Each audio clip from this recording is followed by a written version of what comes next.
مولانا خانزیب صاحب چې سړی شهید کېدو د وجود وینې په هغه کتابچه پرېوتې په هغه رساله پرېوتې چې په کوم د پښتون نوم لیکلی و خپل زندګي د پښتون د امن لپاره د پرمختګ لپاره د ترقۍ لپاره خو ورېرې کړه همیشه د پښتون لپاره خبره کړې ده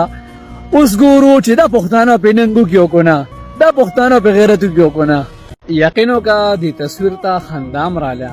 خپم شومه چې د پنجابیانو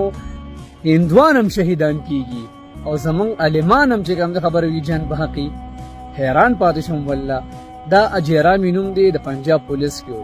مړ شوی دی هغه سره شهید لیکل کیږي خو زمونږ یو قومي عالم یو سیاسي رهنما یو سیاسي مبارز هغه د بل د لاسه د خلکو لپاره چې کوم دی امن دعوت ورکو او وجل شو هغه سره شهید نه لیکل کیږي